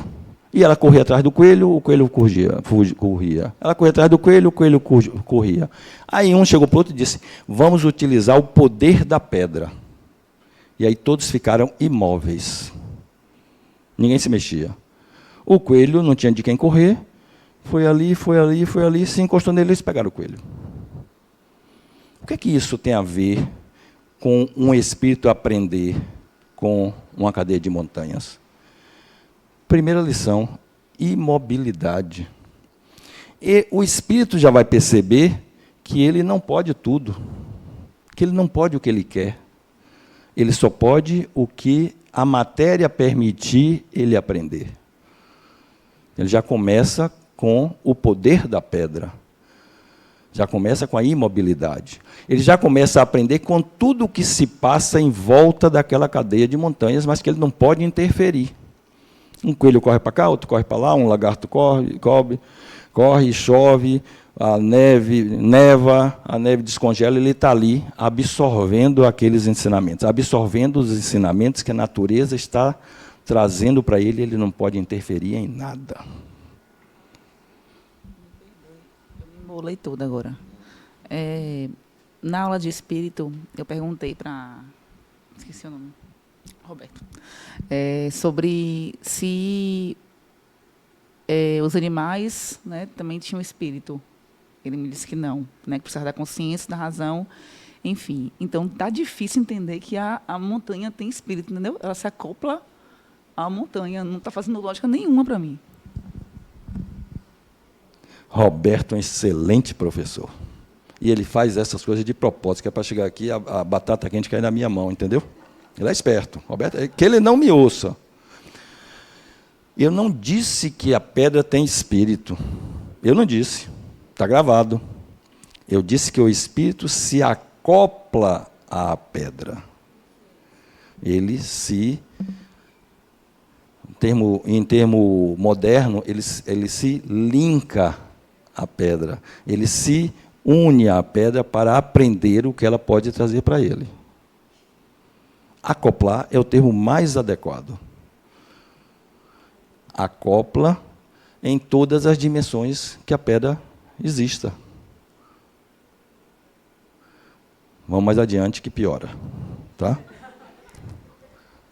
Se acalma que você vai aprender. Você vai ver que o Roberto tem razão. Aproveitando o que ela falou e voltando àquilo, pulando do mineral, dando um grande pulo do vegetal. Não. Você vai perguntar, você vai entender que você vai responder. Mas você vai atravessar minha pergunta. Nessa vibe. Você vai atravessar minha aula. Não, pera aí, porque sua resposta está ali na frente. Não, calma, rapaz, eu não perguntei ainda. É clarividência? Presta atenção, rapidinho, eu vou ser Pergunte. Ela falou no animal. Então, o espírito uno, perene, né, que não se mistura, ele apenas retorna, vamos falar assim, para outro lugar, disse que os animais não os têm com essas características, que o animal tem uma forma de inteligência, e tem, que se chamam de instinto, mas nem tudo é instinto, porque a gente que tem animal sabe que existe uma inteligência rudimentar. Então, se isso que habita, aspas, um animal que permite a ele ser o que é, com emoções, sentir emoções do dono, ter, transmitir e tudo mais, se isso não é espírito, né, e ele não tem um espírito acoplado, para usar a sua palavra, porque não é um espírito uno, Então, seria, não se permite que se diga que é uma energia que se desfaz. Então, eu volto à pergunta, esperando, claro, que você termine, mas mostrando esse ponto de vista. Se até o animal, que é uma coisa recente, vamos pegar os mais... Seja conciso. Você disse que ia ser conciso. Você não está sendo conciso. Vamos lá. Mas você Pergunte. entendeu o que eu quero Eu entendi. Não, eu vou chegar lá na frente. Mas nem continua. Pronto. Então, veja bem. O espírito não habita a matéria. O espírito se utiliza... É preciso que vocês entendam que o universo foi feito... O universo não foi feito para o cachorro. O universo não foi feito para o ser humano. O universo foi feito para o espírito, para que ele aprenda, para que ele se utilize de qualquer coisa que exista no universo. Então, Camila, o espírito se acopla, o espírito simples e ignorante se acopla ao mineral para aprender. Se acopla, ele não é... O mineral não tem um espírito. O espírito se utiliza do mineral. Veja a diferença. A importância que tem o espírito e a importância que tem a matéria. A matéria é muito importante? É, que é o mecanismo que o espírito se utiliza para aprender e para internalizar. Mas o espírito se utiliza, esse corpo, Camila, que esse personagem, o espírito se utiliza, ele vai se descartar desse personagem. Esse personagem morre. O cachorro morre. O espírito permanece. E memoriza, vocês viram na aula sobre espírito, tudo aquilo que ele aprendeu com este personagem, Camila, com este personagem, Osana, com este personagem, Minério. Mas para vocês procurarem, para vocês entenderem talvez melhor, eu vou complicar. Quando ele aprendeu... Quem fez essa pergunta? Flávia. Tinha que ser uma pessoa. Essa sala é coalhada de alunos inteligentes. Como é que ele se desacopla? Quando ele aprendeu tudo o que ele poderia aprender com este corpo. Não tem mais o que aprender. Espírito não é burro, é inteligente. Aprendeu tudo, desacopla. E aí vai para onde? Tudo o que ele aprendeu é gravado no perispírito. E o espírito vai para onde? Se utilizar de um ser mais complexo, ser, matéria, mais complexo. Vamos supor que ele passou pela montanha, passou pelo Everest, passou pelo Himalaia, passou pela Serra das Almas na Bahia e aprendeu tudo que podia aprender com o poder da pedra, aprendeu tudo que podia aprender com o minério. Aí ele vai para onde?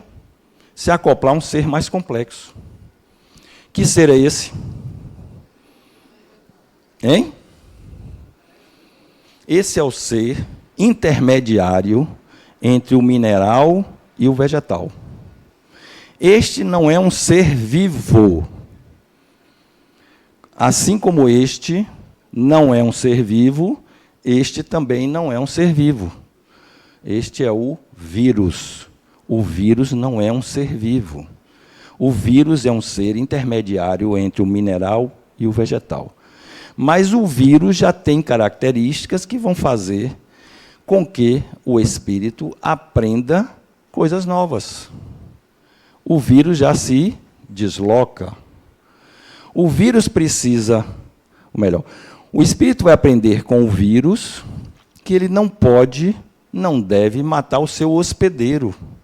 O vírus só existe, só está ativo enquanto o seu hospedeiro estiver ativo, seja ele ser humano, seja mineral, animal.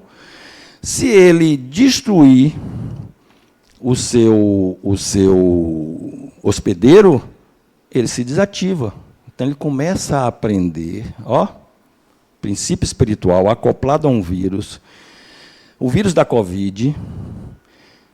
Onde é que está o vírus da Covid? Em todos nós hoje. Porque ele, o espírito que está utilizando desse vírus, aprendeu que se ele matasse todo mundo, ele se desativava. Então ele, ficou mais calmo, ficou mais tranquilo, e agora está aí no ar, aprendendo. Entendeu, Rosana? Ele aprendeu que ele não pode matar o hospedeiro dele, então agora Ele está convivendo aí em milhares e milhões de pessoas com espírito. Mas esse princípio espiritual, que aí, Augusto, são denominados de princípio espiritual, ainda não são denominados semanticamente de espíritos, são princípios espirituais, são coletivos. Não tem um espírito, um princípio espiritual acoplado a um vírus. Ele se acopla a uma coletividade de vírus. Aprendeu tudo o que precisava aprender ali, desacopla, entendeu, Flávia? E aí vai para um novo corpo mais complexo. Qual é esse corpo? O vegetal. Estava no mineral, foi para o intermediário entre o mineral e o vegetal, e agora vai para o vegetal. Então, um princípio espiritual está acoplado à Mata Atlântica. O que é que ele aprende ali? Que não aprenderia com o vírus, que não aprenderia com o mineral. Hein? Essa é fácil. Fotossíntese é alimentação, precisa se alimentar. Para realizar fotossíntese, se eu plantar uma árvore aqui, ali perto daquela porta, o que acontece com ela? Ela vai, se esgueirando até encontrar o sol, que ela precisa fazer a fotossíntese.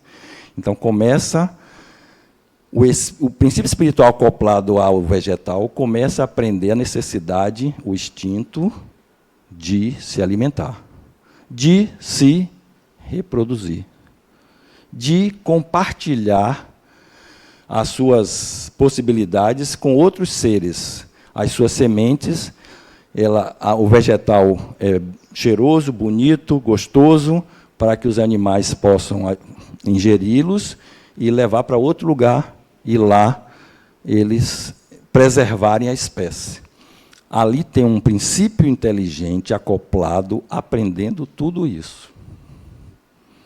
E aí nós vamos para um ser mais complexo. Aprendeu tudo que podia aprender no vegetal, desacopla, gravou tudo no perispírito.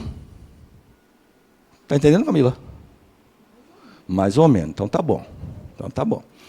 Entendeu? Desacoplou, já aprendeu tudo que podia aprender no reino mineral, depois foi para o intermediário, agora foi para o vegetal, aprendeu tudo que podia aprender ali, e agora vai para esse ser. Que ser é esse? É o ser intermediário entre o vegetal e o animal. Como é que ele chama? Zoófitos, que todo mundo conhece. Zoó de animal, fitos de vegetal. É o ser intermediário entre o reino vegetal e o reino animal. São os corais. Todos conhecem. Os corais têm características de vegetais e também têm características de minerais. E aí, coletivamente, um princípio espiritual se acopla aos corais e vai aprender com os corais o que ele não conseguia aprender somente com os vegetais, porque ele já tem características mais complexas. Não se move, mas já tem um rudimento intestinal mais parecido com o animal do que o vegetal e outras características semelhantes ou mais parecidas com o animal. Então, ali ele já aprende mais coisas. Esse processo de acoplar e desacoplar, ele é feito de forma compulsória ou ele é feito como a gente planeja a nossa reencarnação? E turminha boa, tá vendo? Compulsória. Nesse grau de evolução, compulsória. Aprendeu tudo, desacopla, e a equipe espiritual já planeja para qual outro ser aquele princípio espiritual precisa se acoplar para aprender o mais rapidamente e mais intensamente possível. Desacopla do coral, vai acoplar no protozoário. O que um princípio espiritual acoplado coletivamente a uma coletividade de protozoários aprende que não aprenderia com os corais? Esse já é um ser vivo. esse já escolhe instintivamente para onde ele vai. Se você toma aí não sei se é certo falar assim, mas um antihelmíntico, aí os médicos, biólogos podem me dizer se é antihelmíntico que mata o protozoário ou se mata a ameba, não sei. Você toma um remédio lá qualquer para matar verme, ele pode escolher instintivamente se ele vai subir, se vai descer. Então, com isso, um princípio espiritual acoplado a uma estrutura como essa, simples, vai aprendendo mais do que aprenderia com o coral ou com o vegetal. E aí, compulsoriamente, desacopla e acopla num inseto. O que um princípio espiritual acoplado numa abelha, numa colmeia, aprende que não aprenderia com o protozoário? Essa eu não dou ponto a ninguém, porque essa é muito fácil. Osana, diga uma característica que uma colmeia tem. Consciência de coletividade. Ana, diga outra. Hein? Interação, cooperação. Flávia?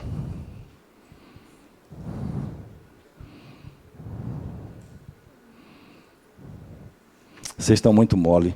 Disciplina, hierarquia, trabalho, estoque de alimentação, produção de alimento. E tem uma coisa fantástica que está ali, e ninguém disse, ó. O comando da mulher. Ou não é? Quem manda numa colmeia? Quem manda na coletividade de insetos? A rainha. Aqui, ó, não é que o homem criou, a ciência que criou isso, não. Ele já tem rainha, que é quem manda, que é quem procria, já tem operários, já tem zangões, que são os guerreiros. Então, já tem toda uma estrutura societária que o princípio espiritual aprende e internaliza, Augusto. Percebe que o princípio espiritual vai se acoplando a seres simples e vai cada vez mais complexos para ir aprendendo, e vocês já sabem onde eu quero chegar? Vamos para outro? Olha a coisa fantástica. Para passar de uma folha para outra, o que é que a formiga faz? Se joga, voa, compra um helicóptero, ela se une. Se une. Tem inteligência aqui? Não tem. Não tem inteligência aí. Isso é instinto. Mas o princípio espiritual, que é inteligente, aprende e internaliza quando ele se acopla a um formigueiro. Fala no microfone, Osana. Esse instinto é um registro decorrente dessas vivências já passadas. Bingo! Prêmio para Osana. É isso? Claro, claro. Aprendeu lá o poder da pedra com o mineral.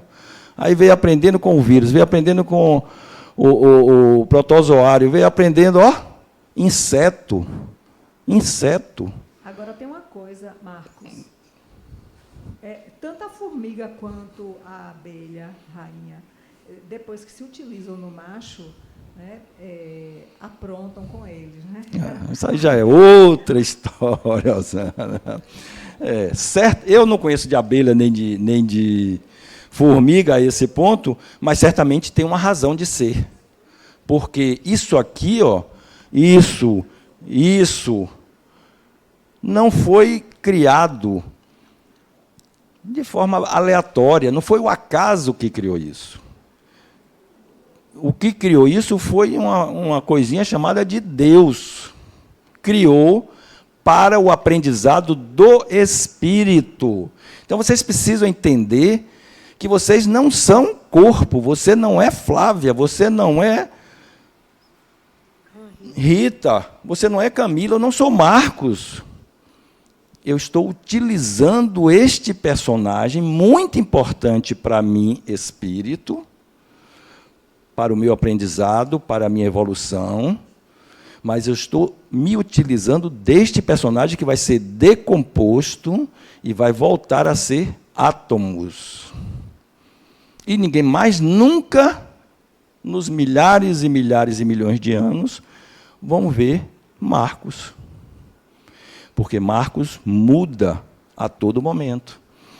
Quando esse personagem desencarnar, quando esse corpo morrer, esse personagem morrer, outro personagem vai se formando no mundo espiritual, parecido com esse, mas sem o corpo físico, e um outro, muito diferente desse, provavelmente, vai reencarnar.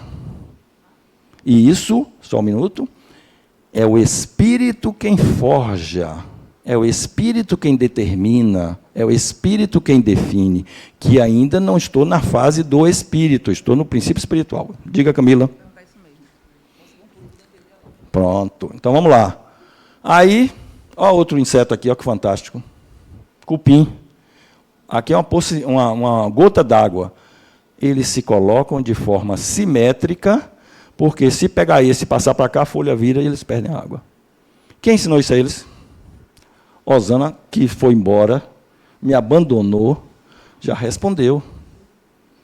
Aprendizados passados e aprendizados com este ser que está aí. Já ocorreu deles fazerem isso e a flor virar e eles entenderem que precisa agir desta forma para conseguir o seu objetivo. E o princípio espiritual acoplado a essa coletividade, aprendendo. Aí nós vamos para um ser mais complexo, que é o mamífero, animal, mamífero. Mas aqui a gente já estava no animal, né? Aqui já é animal.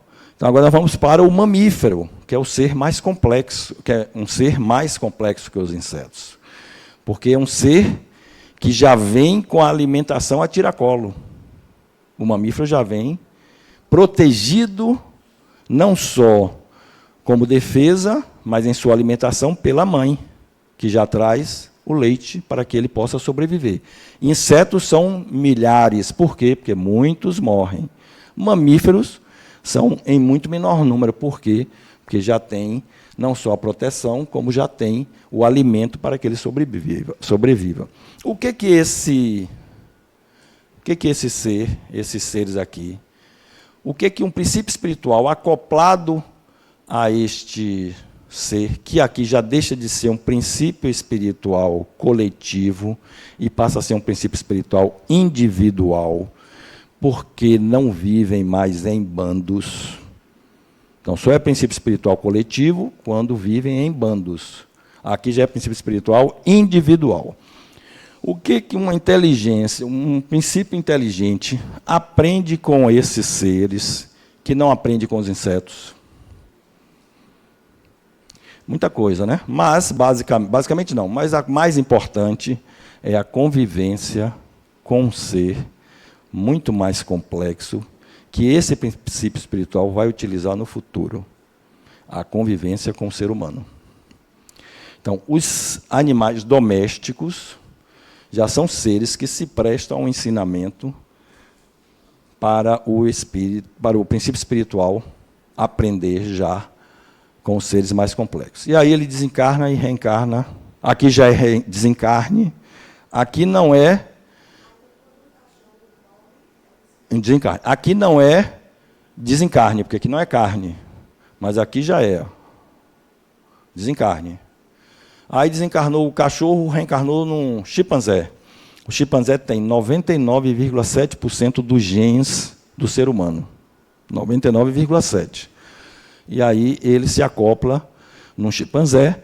O que um princípio inteligente, individual, aprende com o chimpanzé que não aprende com o gato nem com o cachorro?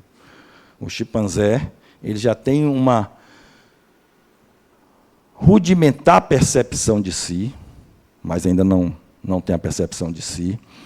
Ele já consegue aprender que não seja somente pelo estímulo e resposta, ele já consegue aprender.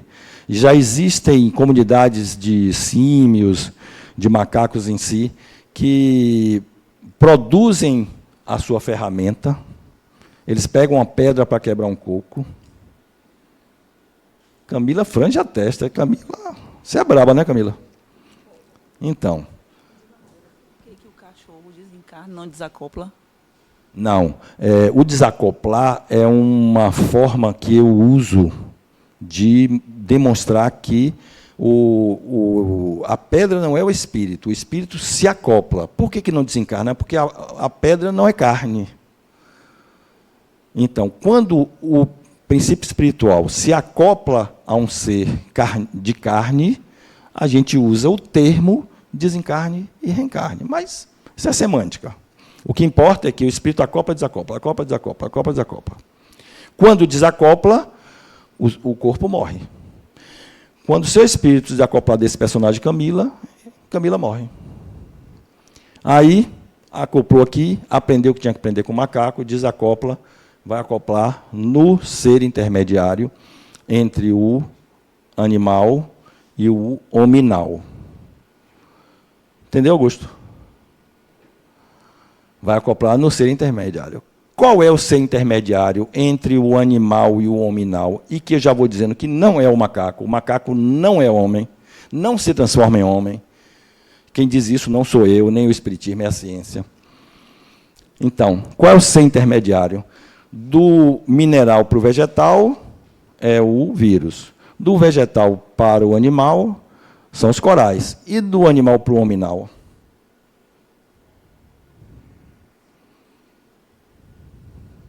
Sereia?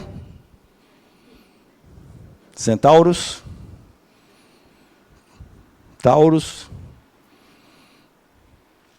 Este ser intermediário chama-se, quem sabe, se souber, pode ir para casa hoje. Já aprendeu tudo. Que ser é esse? Intermediário entre o animal e o hominal. A ciência chama de elo perdido. Ele não existe no planeta Terra. Quem diz isso não sou eu, nem o espiritismo. É a ciência. Não existe um ser intermediário entre o animal. Nunca se encontrou no planeta Terra um fóssil do ser intermediário entre o animal e o hominal. Por quê? Porque o espírito, ou o princípio espiritual, que habitasse um ser feito qual é o nome desse aqui? É o centauro. Se existisse centauros, o que é que a gente ia fazer? O que é que nós, seres humanos, íamos fazer? Íamos comprar uma meia dúzia, e eu mesmo botava logo 2 caçoar nele e mandava para o mercado. Tem inteligência, porque a cabeça é de ser humano. Tem força, porque o corpo é de cavalo. Então, botava para trabalhar para mim. Se a sereia existisse, muitos iam fazer o quê? Fazer uma piscina bem grande e comprar um bocado de sereia para botar dentro d'água para se utilizar delas. Então, esse ser não pode existir na Terra, porque o ser humano iria se utilizar deles de forma inadequada. Então, o princípio espiritual, quando desacopla do ser que ele poderia aprender na Terra, no animal, ele migra para outro planeta, vai se utilizar de um ser intermediário, e quando a Terra era primitiva, ele voltava para cá, e aí ele, já com o nome de espírito, a partir daqui já chamamos de espírito, ele vai se utilizar dos homens, dos seres primitivos para o seu aprendizado. Então aprendeu com Australopithecus, com o Homo habilis, com o Homo erectus, foi evoluindo, usando ferramenta, com o Homo sapiens, neandertalenses, depois com o Homo sapiens sapiens e com o homem de Cro-Magnon, que existiu na Terra há 20, 30 mil anos antes de Cristo, há 20 a 30 mil anos antes de Cristo, e que somos esses serizinhos aqui que estamos ainda em evolução. Ok? Então, deixa eu ver se eu entendi. Nessa lógica, então, desde o mineral, desde o primeiro lá, a gente pode concluir que tudo, então, entre aspas, tem espírito. Talvez seja que a gente fala que tudo tem Deus. Então, não sei o que dizer. Você bateu na trave. Não. Tudo não tem espírito. O espírito se utiliza de tudo. Porque Deus fez tudo para a utilização do espírito. Então, se dê valor, Camila. Você, o espírito que forjou esse personagem, Camila, tem o poder de se utilizar de tudo. E, na maioria das vezes, se utiliza mal. Destrói o que precisa. O ser humano é o único ser existente no planeta Terra que mata o seu semelhante ou não, sem que seja necessário para a sua sobrevivência ou para a sua alimentação, para a sua defesa ou para a sua alimentação. É o único. Não me diga um outro. O leão só mata se estiver com fome ou se estiver sendo atacado. A formiga, o vírus, o escorpião, qualquer um que você disser, só ataca se for para se defender ou para se alimentar. O único é esse ser que se diz racional. Esse ser que tem razão. Mata o outro para roubar um celular. E aí vai evoluindo, e o homem desiste, porque a evolução é muito maior com esse serzinho aqui. Ó. Brincadeiras à parte, a mulher não é mais evoluída que o homem, é só para brincar. E aí, aquele ser que migrou, aquele princípio espiritual que migrou para outro planeta, que voltou, aprendeu com o Homo erectus, com o Homo sapiens e tal, reencarnou em Hammurabi, há 1810 a.C. Rei, imperador, e aprendeu tudo o que podia aprender com ele, desencarnou, desacoplou, desencarnou porque já é carne, e aí reencarna em Tutankhamon, 1305 a.C. E eu não estou dizendo que essa foi a sequência, não, viu? Estou dizendo que seria possível. Desencarna Tutankhamon, reencarna em Cleópatra. Pode reencarnar em homem, em mulher, em gay, em homossexual, em transexual. Depende da necessidade do aprendizado do espírito. Aqui já é espírito. Desencarnou de Cleópatra, reencarnou em Átila, o rei dos Hunos. Matou desbragadamente, cruel. Tudo isso, aqui já é um espírito, já é individual, está aprendendo com aquele personagem que foi criado para ele, que nesse caso, pode estar sendo usado de forma inadequada, mas depende da época. Depende da necessidade dele à época. Mas com tudo isso, ele vai aprendendo, entendeu, né? Aí desencarnou do rei dos Hunos, encarna em Joana d'Arc, mulher que se apresentou como homem, que lutou em defesa da minoria, pessoa nobre. Então, o espírito, o mesmo que pode ter reencarnado lá em Átila, pode reencarnar em Joana d'Arc. Desencarnou de Joana d'Arc, reencarna em Gandhi. Volto a frisar que eu não estou dizendo que o espírito que reencarnou em Átila, rei dos Hunos, reencarnou depois em Gandhi. Eu estou dando exemplos de possibilidades. Então, o que é que esse espírito que forjou Mahatma Gandhi aprendeu com ele? Lutou pela independência da Índia, lutou com a paz, não usou arma. Olha a contribuição de um espírito como esse. Mas ele sabia e tinha uma competência muito grande em determinados aspectos, mas podia não ter em outros. Aí pode ter desencarnado e reencarnou como Hitler. É possível isso? Provavelmente não, até porque viveram na mesma... Provavelmente não, impossível, porque viveram na mesma época. Mas eu estou exemplificando que um espírito pode... Por exemplo, Hitler, extrema inteligência, um dos seres mais inteligentes que habitaram o planeta, com poder de persuasão absurdo, veio, preste atenção, Zana, veio para fazer o bem, com todo esse poder, inteligência, raciocínio, persuasão, poder, e não utilizou do que deveria ter feito. Se suicidou, todo um processo de aprendizado. Então, o espírito reencarna naquele ser mais complexo, cada vez mais complexo, necessário para o aprendizado dele naquele momento. Desencarnou, reencarnou como Madre Teresa de Calcutá. Não estou dizendo que Hitler reencarnou como Madre Teresa de Calcutá, até porque também viveram em épocas equivalentes. Mas esse é o processo. Madre Teresa de Calcutá pode estar reencarnada aqui entre a gente. Ela desencarnou em 1997, provavelmente não, mas poderia. Aí desencarna. Por que reencarnou como Madre Teresa de Calcutá? Porque era necessário reencarnar como uma religiosa, com todos os aspectos necessários ao crescimento e ao aprendizado deste espírito. Desencarnou, reencarnou como Mandela. Grande homem, passou os 34 anos, se não me engano, da vida dele preso, voltou, foi presidente da África do Sul. Então, isso é a beleza do espírito, o que ele vem fazer, o que ele se determina a fazer, 34 anos preso, e depois ainda contribui com a sociedade. Matou todos, como presidente, matou todos que encarceraram ele? Não matou nenhum. Nenhum, zero. Qual de nós teríamos essa competência?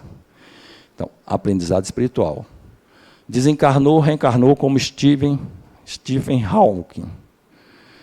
Foi diagnosticado com ela, que é uma doença degenerativa, aos, se não me engano, 17 anos. Foi dado 2 anos de vida para ele. Viveu até os 76. Elaborou leis da física que nenhum outro fez. Dos 17 até os 76, foi ficando cada vez mais impossibilitado de utilizar o corpo. Aos 76 anos, se comunicava através de um sistema digital, produzido por uma das grandes empresas digitais do mundo. Ele se comunicava com o único nervo que ele conseguia mover ainda, que era o nervo da face, ou com o olho. Ele elaborava leis físicas se comunicando com o computador pelo olho, que ele não gostava, ele preferiu da face, que cansava menos. O que é um espírito como esse?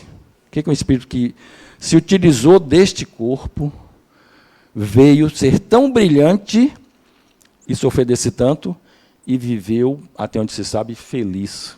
Casou 2 vezes, teve filhos. É o espírito, não é o personagem. O espírito não tem a doença. O espírito não tem ela.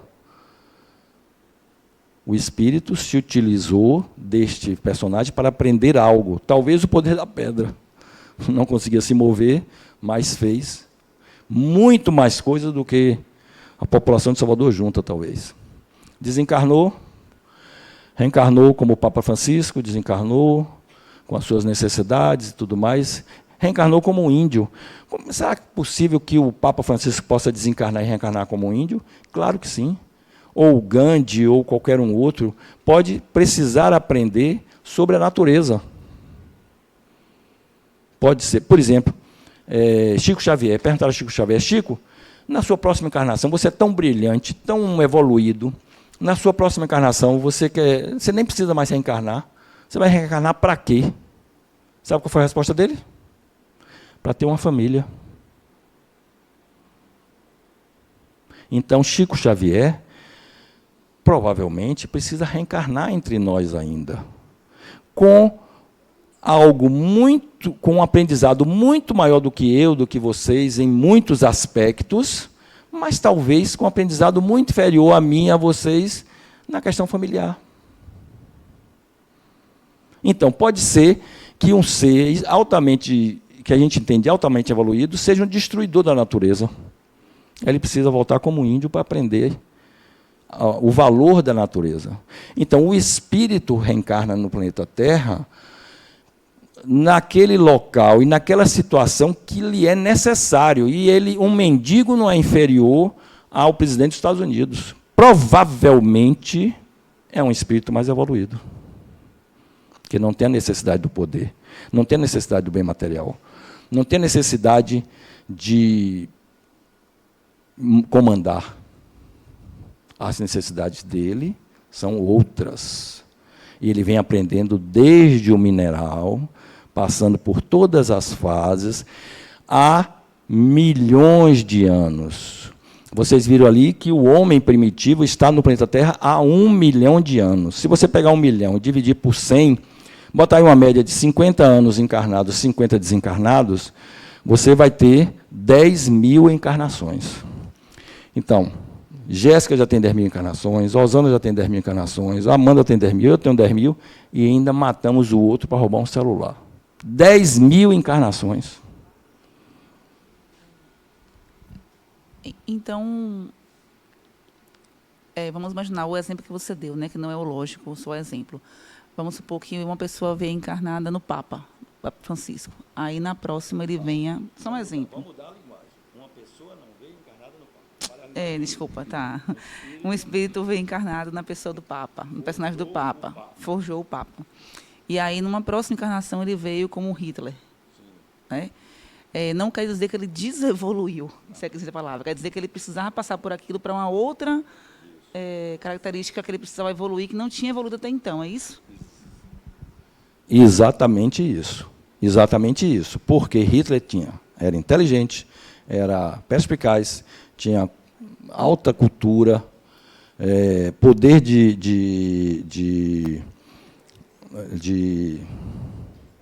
como é? Persuasão, e utilizou para o mal. Entendeu? Então, o livre-arbítrio seu, meu, de Hitler, do Papa Francisco, é que faz com que seja... Hein? O espírito, não. Mas o personagem, sim. E aí desencarna, vem como? Quem é esse? Quem é essa? Vou passar rápido, que já estão me dando ordem aqui. Tami nasceu mulher, não se identificou como mulher, se transmutou em homem, fez cirurgia, mudou de sexo, tem filhos. Então, esse espírito forjou um personagem mulher, mas que não se identificava com ela, precisava desse processo para o aprendizado dele. Desencarnou, reencarnou. Quem é esse? Um ciborgue, ou um Robocop. O que é um ciborgue? Um ser que tem cabeça humana e o resto do corpo todo máquina. Isso é possível? Hoje não, mas não está longe não, né? Então, quando eu falo um ser mais complexo, pode ser que seja esse. Pode ser que seja esse. Então, pode ser que daqui a 200, 500 anos, esses corpíceos nossos aqui não sejam mais utilizados, porque o espírito já aprendeu tudo que precisava aprender com ele.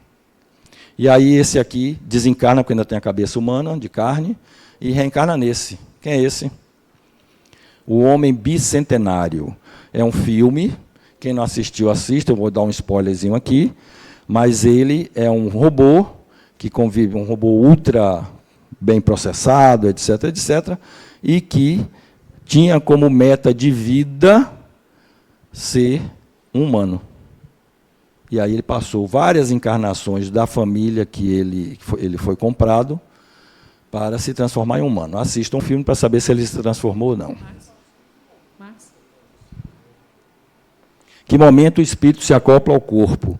No momento em que, ou compulsoriamente, ele precisa se reacoplar, ou no caso do espírito, é feito um planejamento espiritual. Você vai ter essas informações na aula sobre processamento da reencarnação. Então, é feito um planejamento para identificar as características que o espírito precisa no novo personagem. E aí ele vai ser reacoplado naquele momento.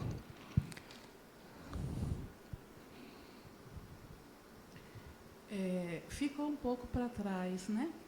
Mas eu vou colocar assim mesmo, tem a ver com essa conversa que você teve com... Como é seu nome? Camila. Camila. O espírito não involui. Não. Então não tem isso de ele nascer com uma personalidade e depois ele retornar, primeiro com uma personalidade evoluída, depois ela retornar com uma personalidade maléfica, né? Não, não. Tudo que ele aprende, ele internaliza e grava no perispírito. Aquilo que ele internalizou e gravou no perispírito, que chama aprender, ele nunca mais deixa de ser, porque aquilo passa a ser natural para ele. Uma pessoa que é caridosa o resto da existência, porque ela já internalizou, aquilo já é natural para ela. E eu não posso mais falar nada, vou seguir aqui, eu vou responder a sua pergunta sozinho, eu e você aqui, sozinho. Mas aí eu não tenho mais tempo, aí vão me expulsar, nunca mais vão querer que eu dê aula. Então, a pergunta é: quem somos? Espíritos imortais, continuidade do eu. De onde viemos? Criados por Deus, simples e ignorantes. Para onde vamos? Aprender sempre em busca do que se chamava de perfeição, mas que, na realidade, é o entendimento do amor, o entendimento do coletivo, o ser um ser voltado ao coletivo e não ao individual. E aqui uma frase que eu vou passar rápido, porque não temos mais tempo. Minha religião consiste em humilde admiração do espírito superior iluminado que se revela nos menores detalhes que podemos perceber com os nossos espíritos frágeis e duvidosos. Ainda somos espíritos frágeis e duvidosos, segundo ele. Essa convicção profundamente emocional na presença de um poder racionalmente superior que se revela no incompreensível universo é a ideia que faço de Deus. Quem disse isso foi Einstein. Muito obrigado.